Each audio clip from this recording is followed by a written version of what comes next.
大家好，我是阿健，做一个温暖的厨师。我是万万没想到，把鸡腿放锅里面蒸一蒸，出锅竟然这么好吃。关键是做法简单，比炖的还更好吃。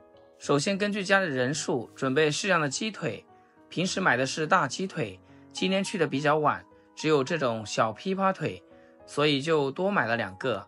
放碗中加入1大勺的食盐，因为鸡皮是鸡腿的灵魂。鸡皮上面有少量残留的鸡毛，主要是还有一层汗腺，也是人体出汗留下的一些污垢。这层汗腺也是腥味的主要来源，所以一定要提前处理一下。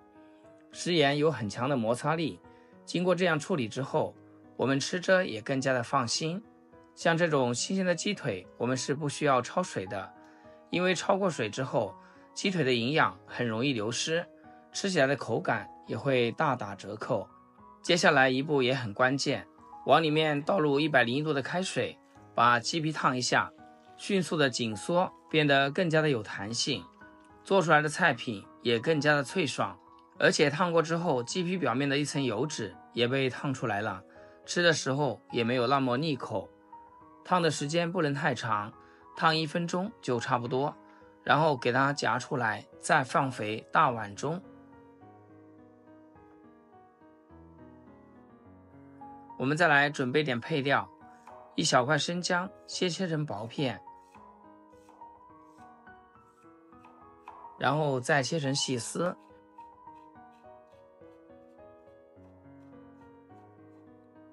1把小葱，直接切成小段就可以。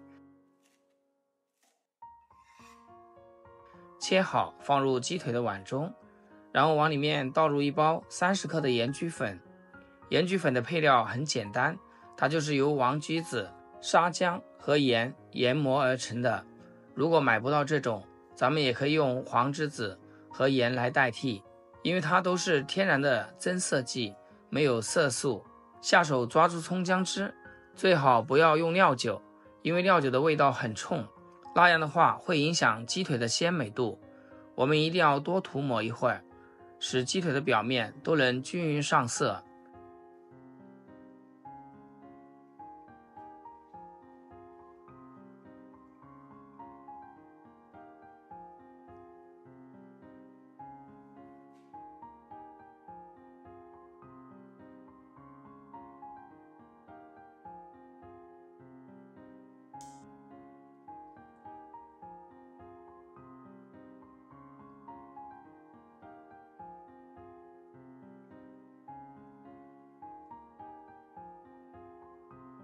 全程大概3分钟左右，像视频中这样就可以了。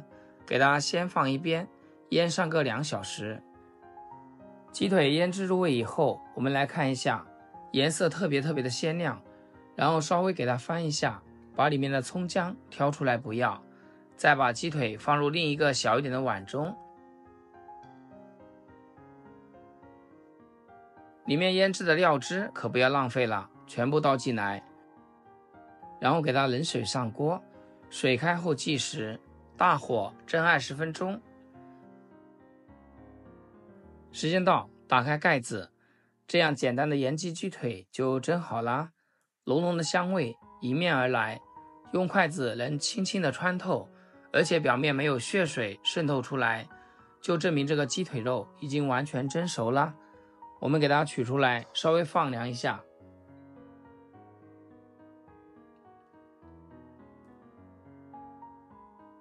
其实这个时候的鸡腿是可以直接吃的，但是为了更加有味，我们还要加工一下，把蒸制好的鸡腿放入大点的盘中放凉。这个蒸鸡的汤汁可是个好东西。再另外准备个小碗，往里面加点枸杞和葱花，再把这个鸡汤倒进来，搅和搅和，可以留给家里正在长身体的小朋友喝哦。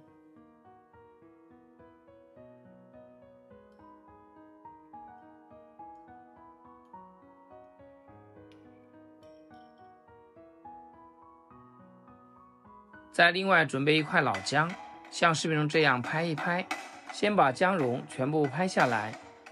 拍的时候一定要小心点，不要拍到自己的小手了，剩下的纤维也不要直接扔掉，接着用刀剁成碎末，尽可能剁碎一点，全部处理好放入小碗中备用。再来准备一把洗干净的小葱，只取葱白，切成稍微短一点的葱花，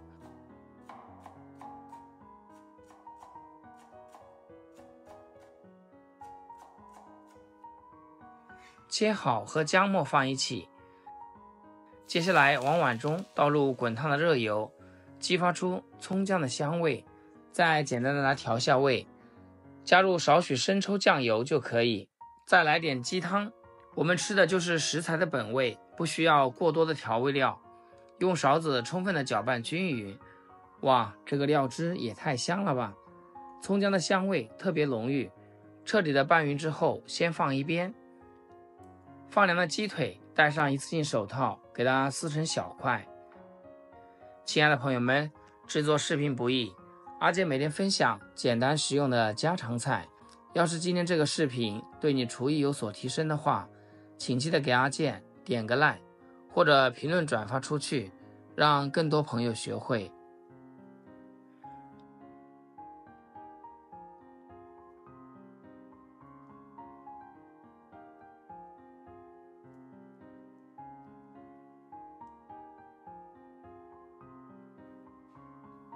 这时候再把腌制好的葱油淋在鸡腿肉上面，一道营养又美味的葱油盐焗手撕鸡就做好了，是不是非常简单？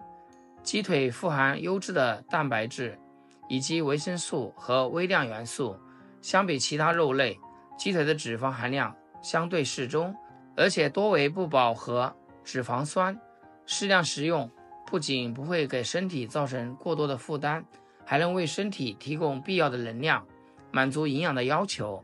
每一块鸡肉都裹上了葱油，肉质鲜嫩多汁，口水情不自禁地流了下来。不管是作为家常菜，还是家里来客，做上这样一道手撕鸡都非常有面子。现在正是小朋友放暑假的时候，一定要记得点赞收藏，暑假给他们安排上，保证他们会爱不释手。好啦，今天视频就分享到这里，咱们下期视频见。视频最后祝大家天天开心，8颗牙齿晒太阳。